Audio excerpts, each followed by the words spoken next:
ilete baraka kwetu. Haki iwe ngao na mlinzi, na tukae na undugu, amani na uhuru, raha tupate na ustawi. O God of all creation, bless this our land and nation. Justice be our shield and defender. May we dwell in unity, peace and liberty. Plenty be found within our borders. The solemn words of our national anthem beautifully summed up our aspirations as a nation at the time of independence 45 years ago. The anthem was a fervent prayer to our good Lord to give us the prerequisite peace for our nation to attain development. The major challenges of the newly independent Kenya were illiteracy, disease, and poverty. Other challenges included negative ethnicity, poor infrastructure, and a low national capital base. Over the next successive years, Kenyans tried their best to overcome these challenges, and we emerged as an African success story. The God of all creation indeed blessed this land and nation. Kenya became a showcase of good governance, a bastion of peace, an island of tranquility in a rough sea of political turbulence, especially among her neighbors. Plenty was found within our borders. We were patriotic to our great nation. Our national carrier became the pride of Africa. We were the envy of the continent. Our national prayer, the national anthem, became our rallying call. We sang it in our schools, all 3 stanzas. We trusted God for our existence. Then somewhere in the early 80s, things started going wrong. We stopped singing the national anthem in the schools and public functions. We lost our pride, our patriotism. The national anthem, our national prayer, no longer united us. We retreated into our tribal cocoons. We allowed politicians to redefine our nationhood along narrow ethnic lines. We no longer thought as one nation. Negative ethnicity became the order of the day. And this morning our encouragement was that we don't look back. On 30th December 2007, a disputed presidential election triggered the country into a free fall of violence as the world watched with shock. Kenya has been an oasis of peace, has been an island of peace. What is happening? Sometimes I ask myself this question. Na mimi nasema sijui pepo gani iliingia hapa Kenya. The effects of the violence were profound. Massive loss of lives, wanton destruction of property across the nation, and displacement of at least 350,000 people. The country had never before witnessed political violence on such an unprecedented scale.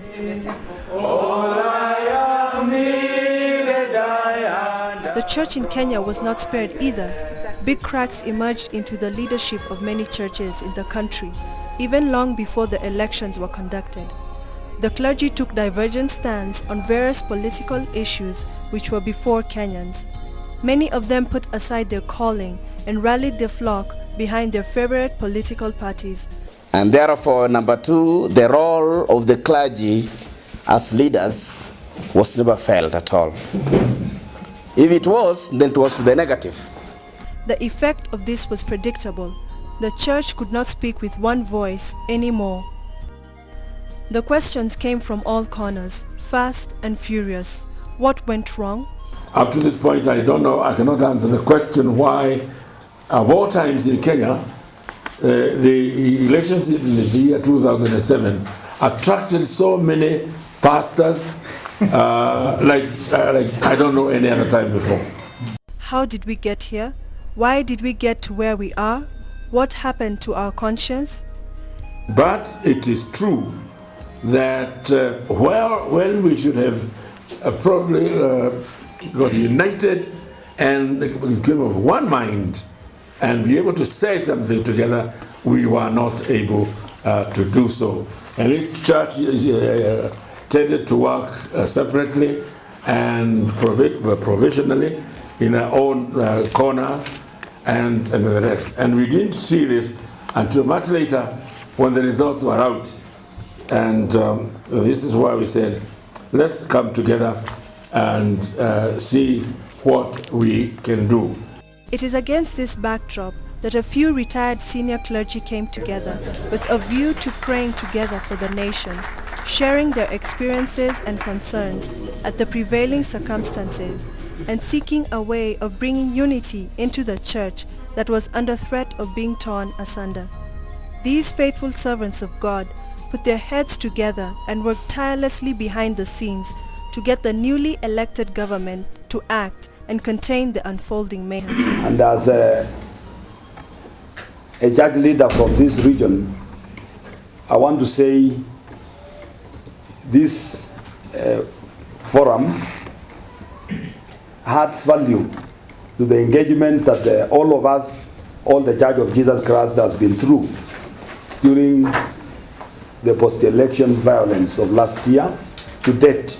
Their coming together gave birth to the Senior Clergy Consultative Forum, also known by its acronym, the SCCF. We call it ourselves consultative, a consultation rather than anything else. It is not intended that this will be a permanent body, although we shall expect the Holy Spirit to lead us. It is a body to consult and to be able to consult with each other. Again, it's not another body to go parallel with what is going on, but rather to support and to supplement that what is being done in the church. The SCCF is a fellowship of retired and serving senior clergy. Its members are drawn from the Roman Catholic, Anglican, Baptist, Evangelical, Methodist, Reformed, and Presbyterian churches of Kenya. The Rift Valley province was one of the hotbeds of the political violence. The senior clergy extensively toured this area and appealed to the local communities for calm. And the neighbor next to the institution, by the name Muchemi, he had his own coffee farm and also a factory for the coffee. And everything was smashed down and it was destroyed.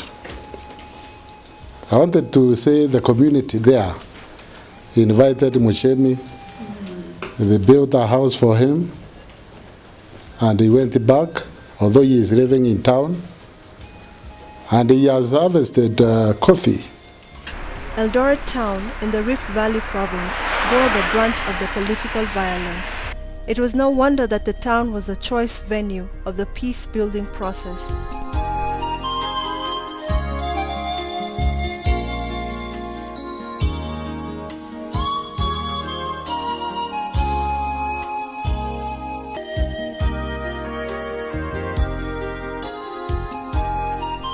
The cool and serene ambience of the St. John's Pastoral Center of the Catholic Diocese of Eldoret provided the perfect environment for the discussions and prayers.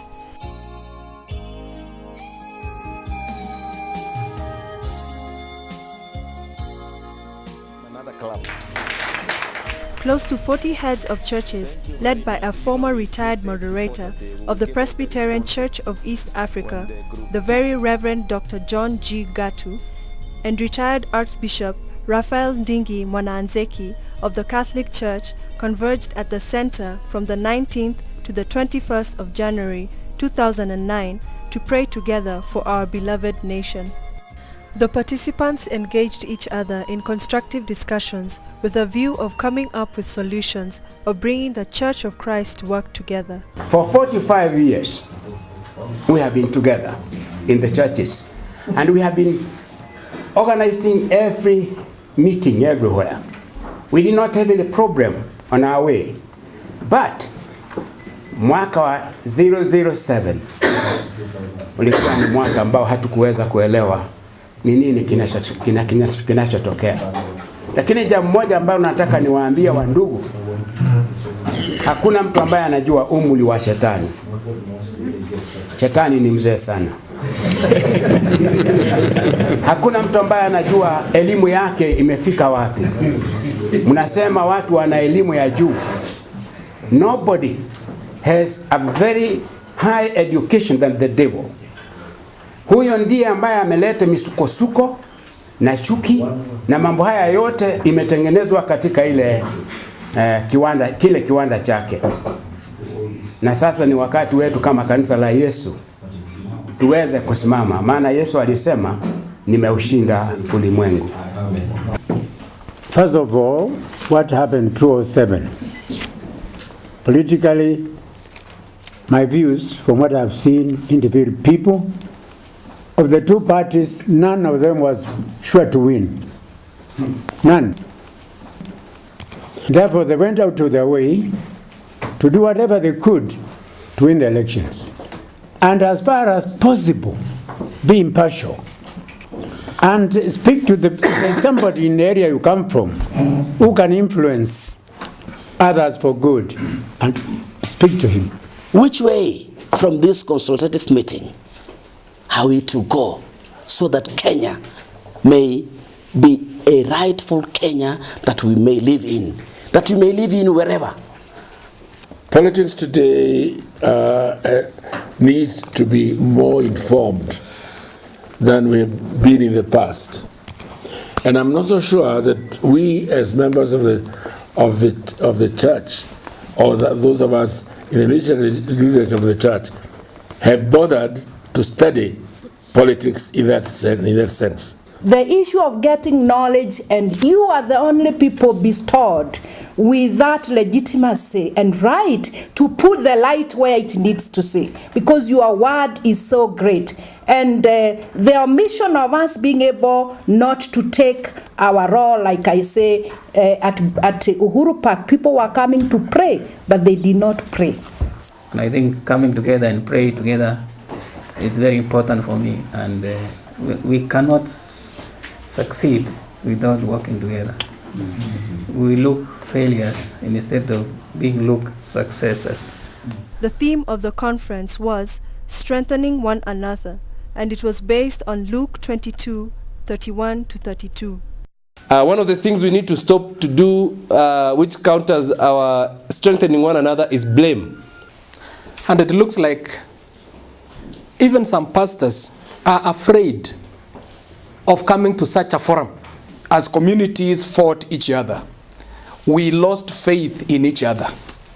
And if we want the healing process to begin, I think it would be nice so that every deliberations that we have done here, it be sent to Sayari to bring accurate reconciliation to our people, especially in North Rift that was actually affected, and part of South Rift and even the Central Rift, which is actually Nakuru.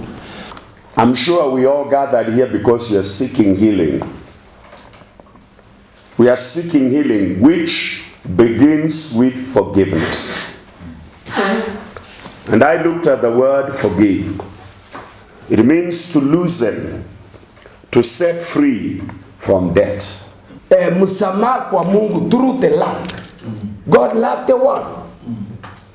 Na upendo, Biblia anasema anasabua wengine kuliko yeye. Upendo uvumilia. Upendo huamini yote. Upendo na sujudu.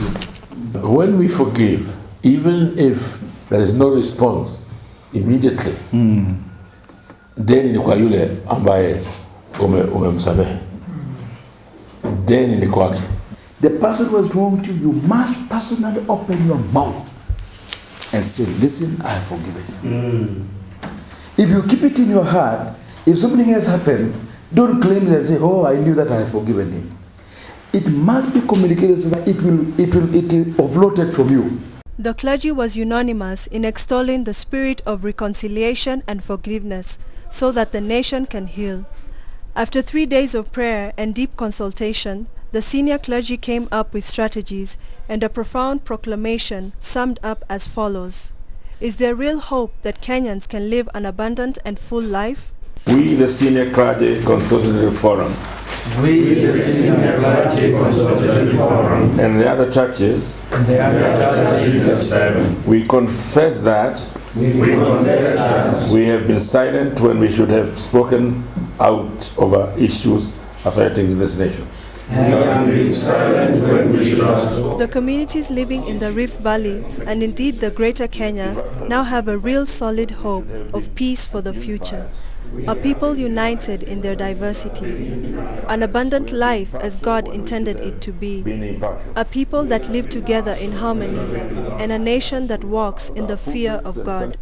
The SCCF technical team then interviewed some of the members of the clergy who attended and participated in the conference. What message do you want to give to the clergy and also to Kenyans as general?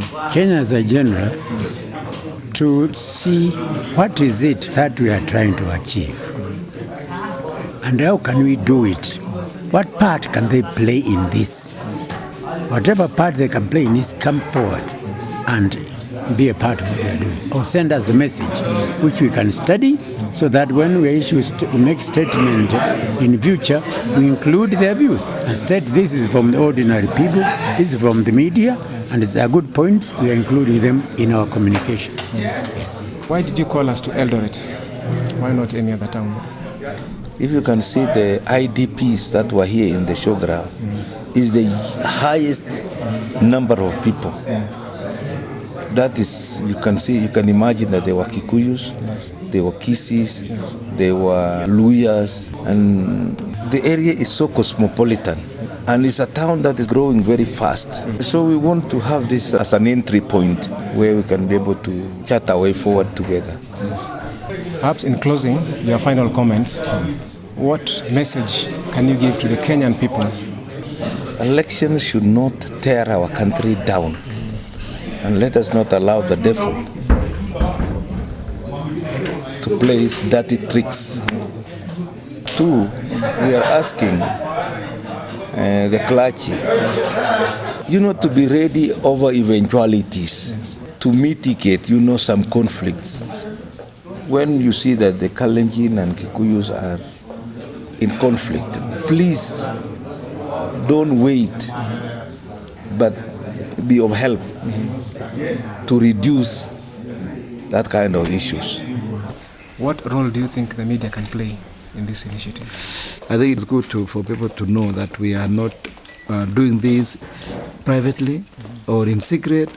It is something that we are all concerned. And I think it is good for some people to know that the church is not quiet. As many times people have said that the church is quiet. I think there will be a time when we need to communicate this to the rest of the country, that they may be able to realize that the church has not been quiet, it has been busy, although behind the scene. The Senior Clergy Consultative Forum is the first of its kind as far as we and the members of the clergy can see, that has brought all the denominations together. And have spoken in one voice. And I think that this is not only going to resolve the peace interruption that there has been, but even in the future. There's been a widespread suspicion among the clergy, among the politicians, and among the media houses. All those three institutions played a role in failing the elections. After this meeting, how do you think an integration of those three institutions can be done? Well, a proclamation was just drafted in which the participants in this meeting thought that the way forward was to include each of those institutions, to make sure that they are in collaboration with church leaders and elected officials and other leaders that are in the community. So I think there's a need to involve all the stakeholders, both the media, because they played a role in it, the church, because they played a role in it, and the government as well. Maybe in closing, what word of advice will you give the Kenyans in general as to how to deal with issues such as the challenges we had after the post-election? I'm not sure that my advice is specifically for Kenyans, because the longer that I live in this country and the more that I see the division that's here, I realize that it's not a Kenyan issue but a human issue. We all are sinful. We all have tendencies towards pride and divisiveness. That's seen in Kenya. That's seen in the country where I'm from, in America. That's seen in many different places. And I think there's a need for us all to rise above our own selfish desires and to move towards a higher calling for humanity. So that's advice to Kenya as well as to my country and other countries, that we move past our own fears, our own struggles with people that we don't know or cultures that we don't know, and move towards a greater humanity. The organizers also gave their views about the conference. Ms. Njeri Kangede, the conference facilitator, summed up the outcome of the Eldoret meeting. Our Senior Clergy Consultative Forum chapter has been born here in Eldoret, and we hope this fellowship will be replicated in the Rift Valley and beyond. 2, we have in place a calendar of events, activities that will go towards building peace and uniting the Church of Jesus Christ. 3, and in my view, most importantly, is that through the servants of God, the Church has reclaimed her space, her place as the conscience of the nation and the prophetic voice, and in this way to now be able to take its role, that of building peace, bringing justice, healing, reconciliation, reconstruction, and restoration of this nation. And this, as you very well know, is a role that cannot be delegated to anyone else, least of all politicians or political and judicial processes. Finally, out of this conference, we've seen God's faithfulness. The forum, as the name connotes, is made up of senior clergy, most of them retired, and we have no resources whatsoever except willing hearts and obedience to the Lord. And we thank God that He has provided friends and partners who have walked with us all the way. I might mention a few here. The Moi Africa Institute, Maine, sponsored this conference. Compassion International Kenya and Norwegian Church Aid have given us generous financial support since we began.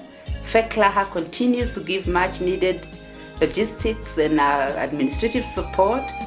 PCS in Andrews Church gives us a home. And here in Eldoret, we've been hosted by the Diocese of Eldoret at this beautiful St. John's Pastoral Institute. And we thank God for all this. And we do pray that many of you out there will come and support the work of the forum to the honor and glory of God.